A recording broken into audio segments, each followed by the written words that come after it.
మార్కెట్లోకి ఒక కొత్త వస్తువు వస్తే మనం ఎలా కొంటాం? అసలు కొనే ముందు ఏం ఆలోచిస్తాం? మ్మ్. కంపెనీలు మనల్ని ఆకట్టుకోవడానికి ఏం చేస్తాయి? ఆ. చాలా ప్రశ్నలున్నాయి. ఈరోజు మన దగ్గరున్న కొన్ని రీసెర్చ్ పేపర్లు, మార్కెటింగ్ నోట్స్ ఆధారంగా ఈ విషయాల లోతుల్లోకి వెళ్దాం. సరే. కస్టమర్లు ఎలా ఆలోచిస్తారో, కంపెనీలు తమ ప్రొడక్ట్స్ని ఎలా ప్లాన్ చేస్తాయో సింపుల్గా అర్థం చేసుకునే ప్రయత్నం చేద్దాం. కరెక్ట్. అసలు మార్కెటింగ్ అంటేనే మన అవసరాలు, కోరికలు గుర్తించి వాటిని తీర్చడం కదా. అవును. మరి అది చేయాలంటే మనం అంటే వినియోగదారులు ఎలా ఆలోచిస్తాం, ఏం ఫీలవుతాం, ఎందుకొక వస్తువు కొంటాం, ఇంకోటి కొనం అనేది కంపెనీలో బాగా అర్థం చేసుకోవాలి. నిజమే. ఈరోజు మనం ఆ ఆలోచన విధానాన్ని ప్రభావితం చేసే కొన్ని అంశాలు, మనం కొనే ముందు మనసులో జరిగే ప్రాసెస్, కంపెనీలు తమ వస్తువులను, బ్రాండ్లను ఎలా మన ముందుకు తెస్తాయో అవన్నీ చూద్దాం. సరే, ముందుగా మన కొనుగోలు నిర్ణయాలను అంటే ఏవి ప్రభావితం చేస్తాయో చూద్దాం. మన చుట్టూ ఉన్న వాతావరణం, బడ్జెట్, మన ఫ్రెండ్స్, ఇలా చాలా ఉంటాయి కదా. అవును, చాలా ఉంటాయి. స్థూలంగా 3 రకాలుగా విభజించవచ్చు.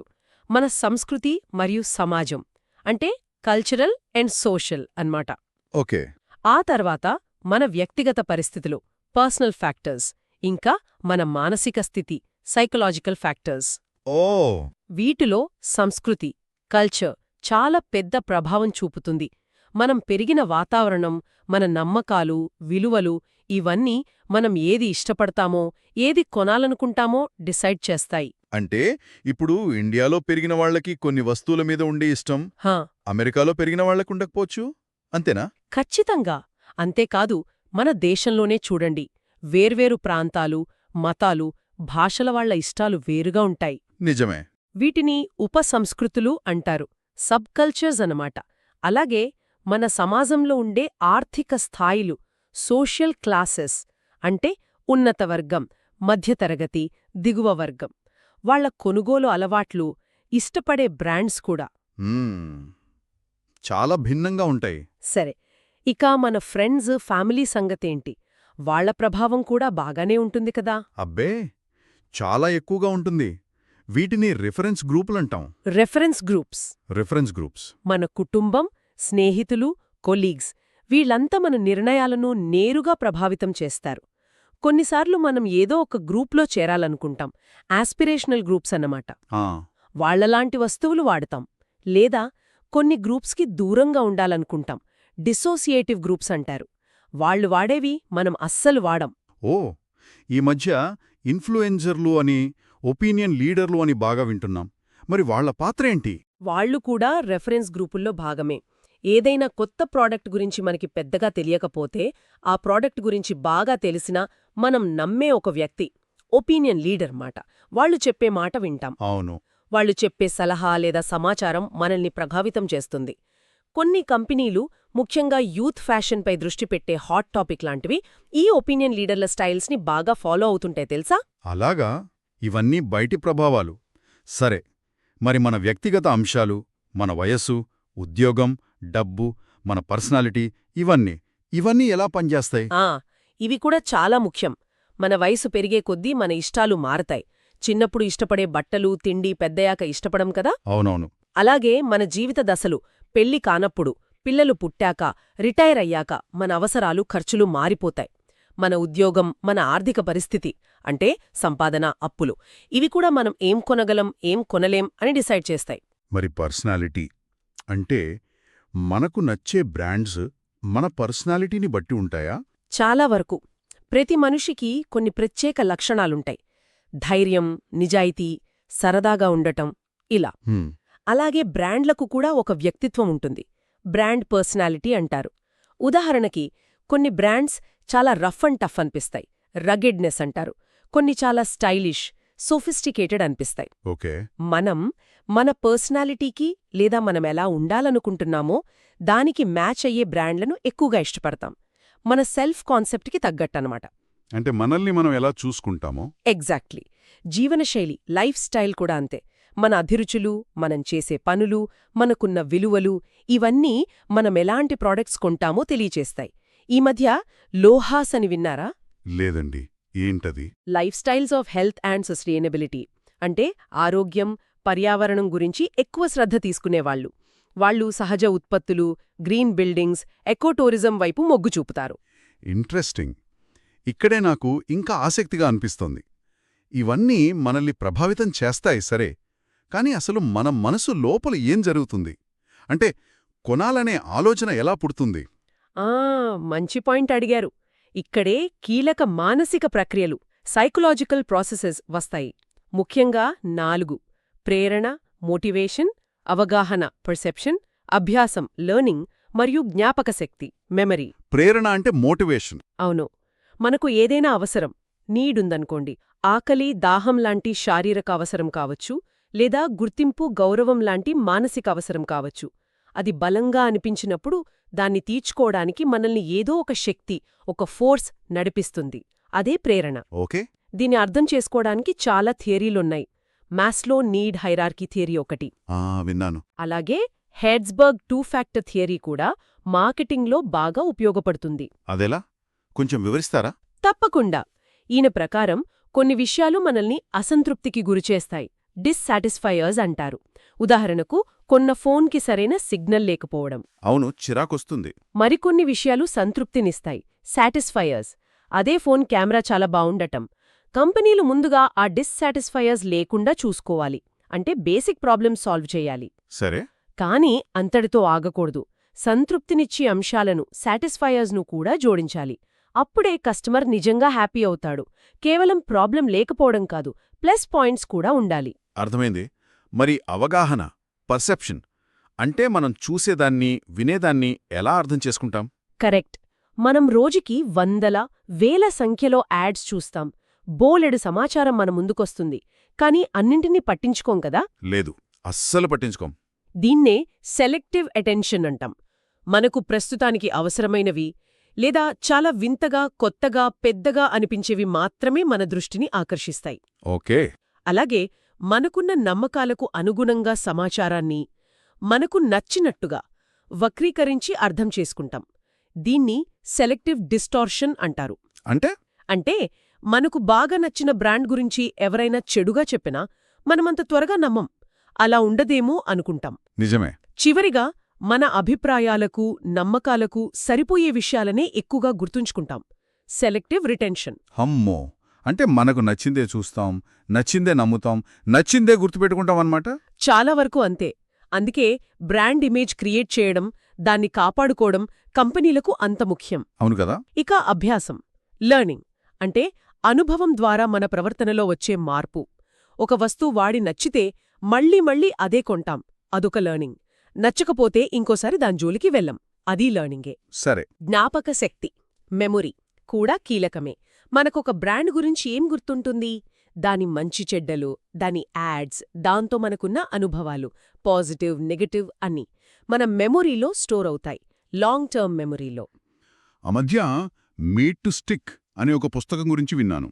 ఐడియాలు గుర్తుండిపోయేలా చేయడం అనేది ఒక ఆర్ట్ అని. అవును, కరెక్ట్గా చెప్పారు. సింపుల్గా, ఊహించని విధంగా, కాంక్రీట్గా, నమ్మదగినట్టుగా, ఎమోషనల్గా, ఒక కథలా, సూసెస్ అంటారు దీన్ని. అలా చెబితే విషయాలు బాగా గుర్తుంటాయని ఆ పుస్తకం సారాంశం. కథలా చెప్పడమా? సబ్వే వాళ్ల జారెట్ కథ గుర్తుందా? సబ్వే శాండ్విచ్లు తిని బరువు తగ్గాడని. అదొక కథ. ఎంత పాపులర్ అయిందో చూడండి. అది జనాల మెమొరీలో బాగా రిజిస్టర్ అయిపోయింది. నిజమే, బాగా గుర్తుందది. సరే, ఇన్ని ప్రభావాలు, మానసిక ప్రక్రియల తర్వాత ఫైనల్గా మనం ఒక వస్తువు కొనడానికి ఎలా సిద్ధపడతాం? దీనికి ఏదైనా స్టెప్ బై స్టెప్ ప్రాసెస్ లాంటిది ఉంటుందా? సాధారణంగా ఒక 5 దశల నమూనా చెబుతారు, 5 స్టేజ్ మోడల్. అయితే అన్ని కొనుగోళ్లకి మనం ఈ స్టెప్స్ అన్నీ ఫాలో అవ్వం. ముఖ్యంగా రోజూ కొనే చిన్న చిన్న వస్తువులకు. అవును, సబ్బు కొనడానికి ఇంత ఆలోచించాం కదా. అదే. కాని కొంచెం ఖరీదైనవి, బాగా ఆలోచించి కొనాల్సిన వాటికి ఇది చాలా వరకు వర్తిస్తుంది. మొదటిది సమస్య గుర్తింపు, ప్రాబ్లం రెకగ్నిషన్.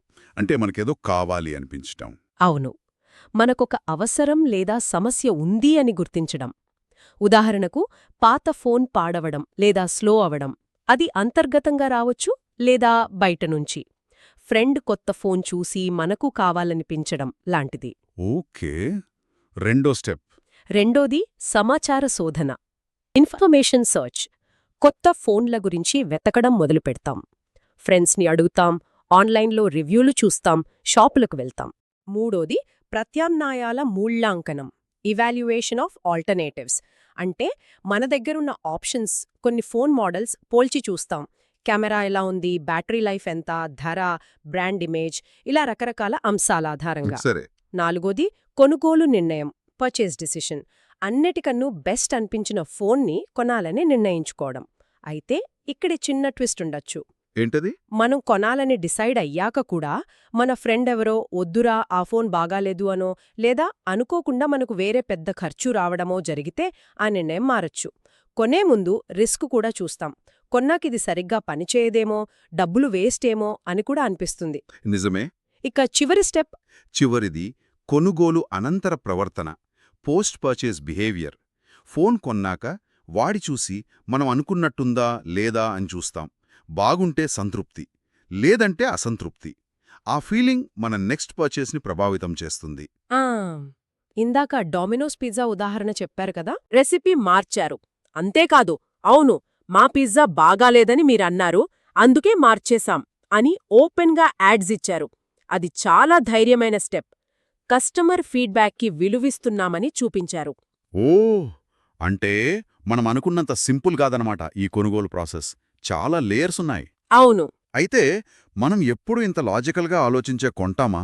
ఒక్కొక్కసారి మనం చాలా ఇర్రేషనల్గా, అంటే హేతుబద్ధంగా ఆలోచించకుండానే కొనేస్తాం గదా. ఖచ్చితంగా అక్కడికి వస్తున్నాను. ఇక్కడే behavioural economics, behavioural decision theory వస్తాయి. మనమెప్పుడూ పూర్తిగా రేషనల్గా ఉండం. చాలాసార్లు మానసిక షార్ట్కట్స్ వాడతాం. వాటిని హ్యూరిస్టిక్స్ అంటారు. హ్యూరిస్టిక్స్ అవేంటి? ఉదాహరణకు అవైలబిలిటీ హ్యూరిస్టిక్.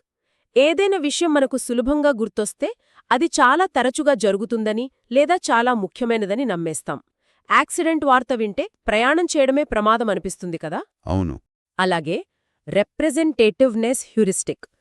ఒక వస్తువు ప్యాకింగ్ చూసి అది బాగా ఫేమస్ బ్రాండ్లాగా అనిపిస్తే దాని క్వాలిటీ కూడా అలాగే ఉంటుందని అనుకుంటాం. ఆ ప్యాకింగ్ ఆ కేటగిరీకి ఎంత బాగా ప్రాతినిధ్యం వహిస్తుందో చూసి జడ్జ్ చేస్తాం. యాంకరింగ్ అని కూడా అంటారు కదా, బేరాలాడేటప్పుడు. Exactly, anchoring and adjustment. బేరవాడేటప్పుడు షాప్వాడు మొదట చెప్పిన ఎక్కువ ధర, అదే యాంకర్, మన మనసులో నాటుకుపోతుంది.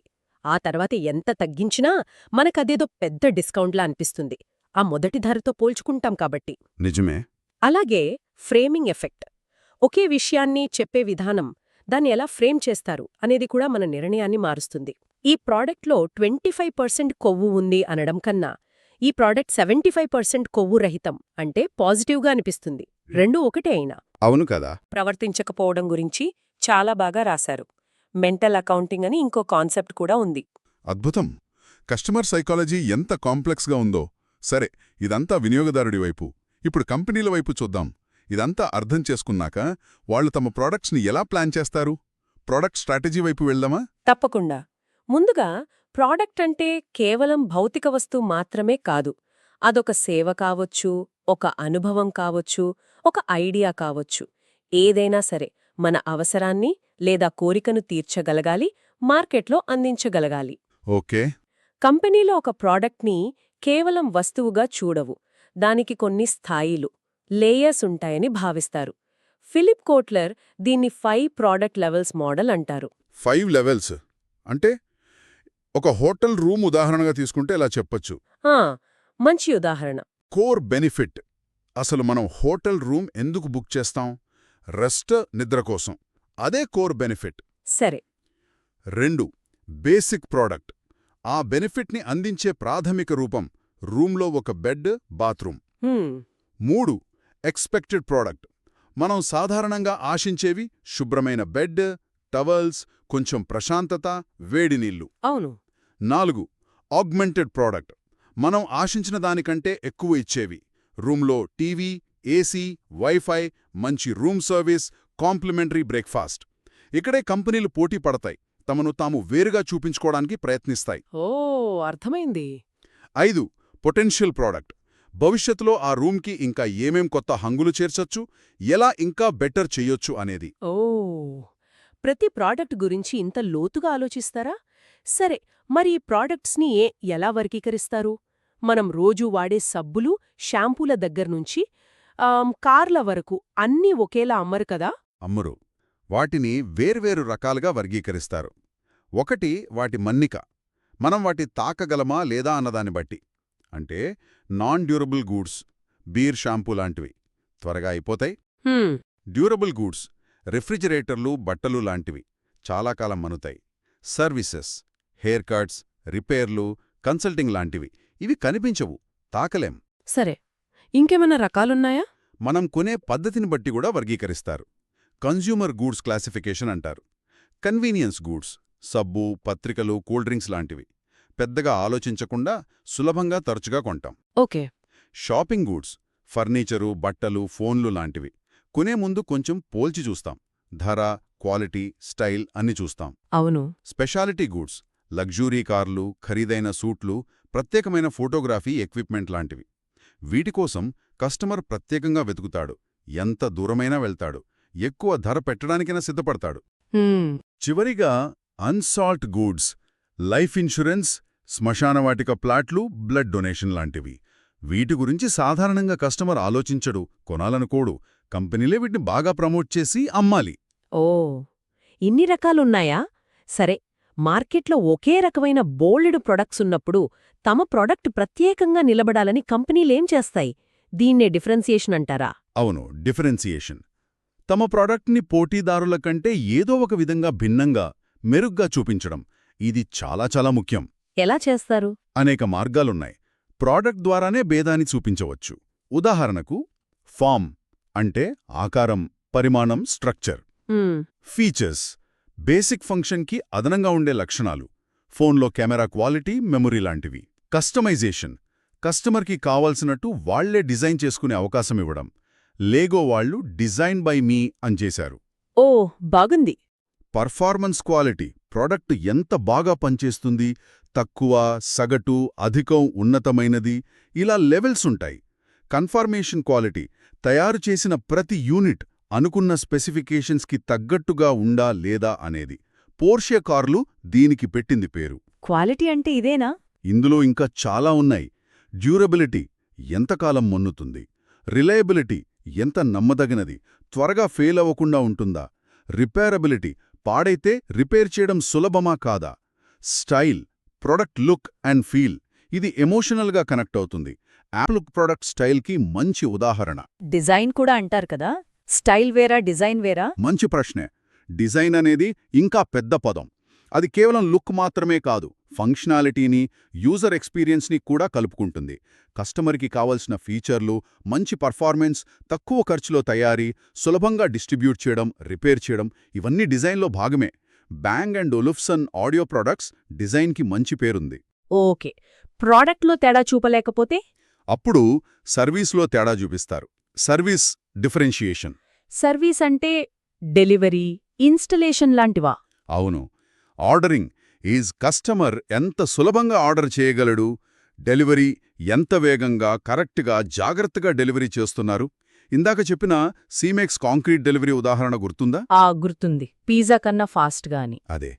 అలాగే ఇన్స్టలేషన్ ప్రోడక్ట్ని సరిగ్గా ఇన్స్టాల్ చేసి ఇవ్వడం, కస్టమర్ ట్రైనింగ్ కొన్న పరికరాన్ని ఎలా వాడాలో నేర్పించడం, customer consulting, data, information systems లాంటి సలహాలివ్వడం, మెయింటెనెన్స్ అండ్ రిపేర్ ప్రోడక్ట్ ఎప్పుడూ పనిచేసేలా చూడటం. రిటర్న్స్ కూడా ఇందులో భాగమేనా? అవును. ప్రోడక్ట్ నచ్చకపోయినా, పాడైపోయినా తిరిగిచ్చే రిటర్న్స్ సౌలభ్యం కల్పించడం కూడా సర్వీస్ డిఫరెన్సియేషనే.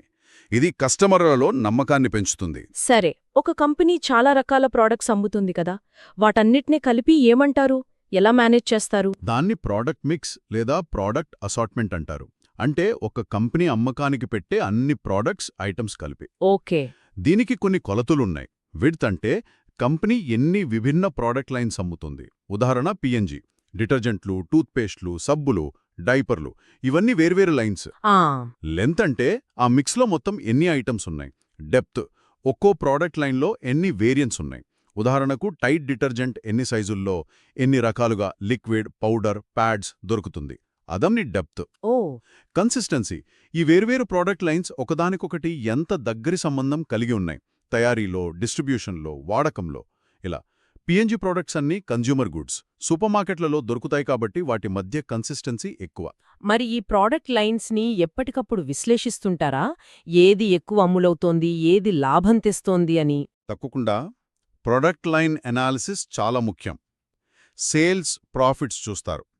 ఏ ఐటమ్స్ బాగా పెర్ఫామ్ చేస్తున్నాయో, వేటిని ఎక్కువ ప్రమోట్ చెయ్యాలో, ఏవి సరిగా లేవో, వేటిని తొలగించాలో ప్రూనింగ్ నిర్ణయించడానికి ఇది హెల్ప్ చేస్తుంది. మార్కెట్ ప్రొఫైల్ లేదా ప్రొడక్ట్ మ్యాప్ అని కూడా వేస్తారు. అంటే మన ప్రొడక్ట్ లైన్ పోటీదారులతో పోలిస్తే ఎలా ఉంది అని చూడటానికి. సరే, మరి ఒకే లైన్లో కొత్త ప్రోడక్ట్స్ జోడించడం లేదా తీసేయడం ఎలా చేస్తారు? ఇందాక BMW వాళ్ళు 3 సిరీస్, 5 సిరీస్, 7 సిరీస్ మధ్యలో X సిరీస్, Z సిరీస్ తెచ్చినట్టు చెప్పారు కదా? దాన్ని లైన్ స్ట్రెచ్చింగ్ లేదా లైన్ ఫిల్లింగ్ అంటారు. కంపెనీ తన ప్రస్తుత రేంజ్ని దాటి ప్రొడక్ట్ లైన్ని పొడిగించడాన్ని స్ట్రెచ్చింగ్ అంటారు. అంటే ఇది 3 రకాలు. డౌన్ మార్కెట్ స్ట్రెచ్ అంటే తక్కువ ధరల వైపు కొత్త మోడల్స్ తేవడం. మెర్సిడెస్ వాళ్ళు C క్లాస్ తేవడంలాగా. దీనివల్ల కొత్త కస్టమర్లు వస్తారు కానీ బ్రాండ్ ఇమేజ్ దెబ్బతినే ప్రమాదం ఉంది. అవును కదా. అప్ మార్కెట్ స్ట్రెచ్ అంటే ఉన్నవాటికంటే ఎక్కువ ధర, ఎక్కువ క్వాలిటీతో కొత్త ప్రోడక్ట్స్ తేవడం. స్టార్బక్స్, హాజెన్డాజ్ ఐస్ క్రీమ్స్ లాంటివి ఇలా పైకి వెళ్ళాయి. 2-వే స్ట్రెచ్ అంటే పైకి కిందికి రెండు వైపులా లైన్ని పొడిగించడం. రాబర్ట్ ముండావి వైన్స్ వాళ్ళు ఇలా చేశారు. మరి లైన్ ఫిల్లింగ్ అంటే? లైన్ ఫిల్లింగ్ అంటే ప్రస్తుత రేంజ్లోనే కొత్త ఐటమ్స్ని జోడించడం. BMW వాళ్ళు 3, 5, 7 సిరీస్ల మధ్యలో X3, X5, Z4 లాంటివి తేవడం లైన్ ఫిల్లింగ్ కిందకొస్తుంది. దీనివల్ల అమ్మకాలు పెరగొచ్చు, పోటీని తట్టుకోవచ్చు. దీనివల్ల సమస్యలు రావా? రావచ్చు. అతిగా చేస్తే ఒక ప్రాడక్ట్ అమ్మకాలు ఇంకోదాన్ని దెబ్బతీయొచ్చు. దాన్ని కాన్వలైజేషన్ అంటారు. లేదా ఇన్ని ఆప్షన్స్ చూసి కస్టమర్లు కన్ఫ్యూజ్ అవ్వచ్చు. అందుకే చాలా జాగ్రత్తగా చెయ్యాలి. అవసరం లేనివి తీసేస్తూ, లైన్ ప్రూనింగ్, లైన్ని ఎప్పటికప్పుడు ఆధునీకరిస్తూ, లైన్ ఫీచరింగ్ అంటే కొన్ని ముఖ్యమైన వాటిని హైలైట్ చేస్తూ ఉండాలి. యూనిలీవర్ వాళ్ళు పాత్ టు గ్రోత్ అని చెప్పి లాభం లేని బ్రాండ్స్ చాలా తీసేశారు. ఓకే. ఇక ధరల విషయానికొస్తే ఇన్ని రకాల ప్రోడక్ట్స్ ఉన్నప్పుడు ధరలు ఎలా నిర్ణయిస్తారు? ఇది చాలా కష్టంగా అనిపిస్తుంది. నిజమే. ఇది కొంచెం సంక్లిష్టమైన విషయమే. దీన్నే ప్రోడక్ట్ మిక్స్ ప్రైసింగ్ అంటారు. కంపెనీలు మొత్తం మిక్స్ లాభదాయకంగా ఉండాలని చూస్తాయి. కేవలం ఒక్కో ప్రోడక్ట్ లాభం మాత్రమే కాదు. కొన్ని ముఖ్యమైన పద్ధతులున్నాయి. చెప్పండి. ప్రోడక్ట్ లైన్ ప్రైసింగ్ అంటే ఒకే లైన్లోని వేర్వేరు మోడల్స్కి వేర్వేరు ధరల స్థాయిలు, ప్రైస్ స్టెప్స్ పెట్టడం. తక్కువ ఫీచర్లున్నదానికి తక్కువ, ఎక్కువ ఫీచర్లున్నదానికి ఎక్కువ ధర. సరే. ఆప్షనల్ ఫీచర్ ప్రైజింగ్ బేస్ ప్రోడక్ట్తో పాటు అదనపు ఫీచర్లకు, యాక్సెసరీలకు వేరే ధర పెట్టడం. కారు కొనేటప్పుడు అల్లాయ్ వీల్స్, సన్ రూఫ్ లాంటివి ఆప్షనల్గా ఉంటాయి కదా. అవును. క్యాప్టివ్ ప్రోడక్ట్ ప్రైజింగ్ ఇది కొంచెం ట్రిక్కీ. మెయిన్ ప్రోడక్ట్ని తక్కువ ధరకు అమ్మి దాంతోపాటు తప్పనిసరిగా వాడాల్సిన వస్తువుల క్యాప్టివ్ ప్రోడక్ట్స్ ధర ఎక్కువ పెట్టడం. రేజర్లు చౌకగా ఇచ్చి బ్లేడ్ల మీద ఎక్కువ లాభం చూడటం. ప్రింటర్లు చౌకగా ఇచ్చి ఇంక్ కార్ట్రిడ్జ్ల మీద ఎక్కువ లాభం చూడటం. ఇది తెలుసు. 2-పార్ట్ ప్రైజింగ్ ఇందులో ఒక ఫిక్స్డ్ ఫీజు, దానికి తోడు వాడుకున్న దాన్ని బట్టి వేరియబుల్ ఫీజు ఉంటుంది. ఫోన్ ప్లాన్స్లో నెలకి ఇంత అని ఫిక్స్డ్ రెంట్, మాట్లాడిన నిమిషాలకు వేరే ఛార్జ్ లాంటిది. ఓకే. బై ప్రొడక్ట్ ప్రైజింగ్ ఏదైనా తయారు చేసేటప్పుడు వచ్చే ఉప ఉత్పత్తులకు, బై ప్రోడక్ట్స్కి ధర పెట్టి అమ్మడం. మాంసం ప్రాసెసింగ్లో వచ్చే వ్యర్థాలు, పెట్రోలియం శుద్ధిలో వచ్చే కెమికల్స్ లాంటివి. వీటిని అమ్మడం వల్ల మెయిన్ ప్రోడక్ట్ ధర తగ్గించడానికి వీలవుతుంది. ప్రోడక్ట్ బండ్లింగ్ ప్రైస్ను కొన్ని ప్రోడక్ట్సు లేదా సర్వీసులను కలిపి ఒక ప్యాకేజ్గా విడివిడిగా కొనేదానికంటే తక్కువ ధరకమ్మడం. Shampoo plus conditioner offer, fast food combo meals లాంటివి. ప్యూర్ బండ్లింగ్ కలిపి మాత్రమే అమ్ముతారు. మిక్స్డ్ బండ్లింగ్ కలిపి లేదా విడిగా కూడా కొనొచ్చు అని 2 రకాలుంటాయి.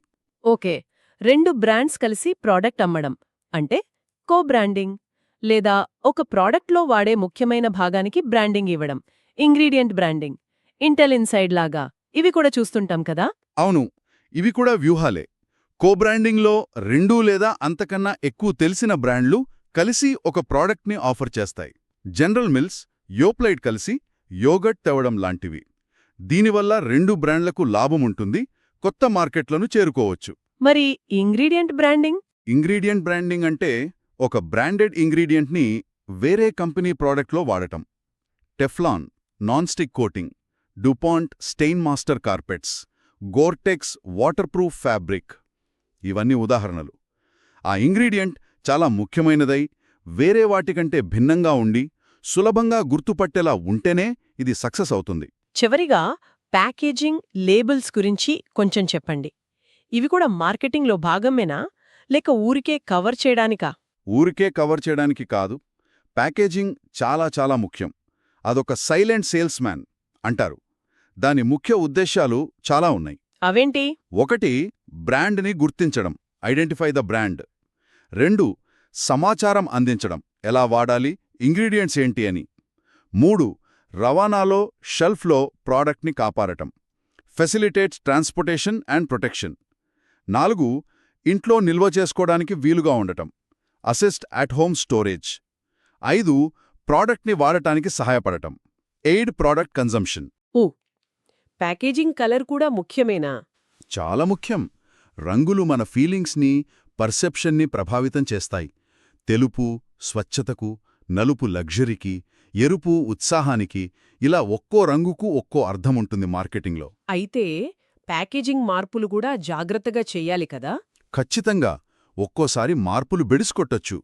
ట్రోపికానా జ్యూస్ ప్యాకేజింగ్ సింపుల్గా, మోడర్న్గా మారుద్దామని ట్రై చేస్తే కస్టమర్లు దాన్ని గుర్తుపట్టలేకపోయారు. సేల్స్ దారుణంగా పడిపోయాయి. వెంటనే మళ్లీ పాత డిజైన్కే మారాల్సొచ్చింది. అవునా? లేబుల్స్ మాటేమిటి? వాటిపై బోలెడు సమాచారం ఉంటుంది కదా?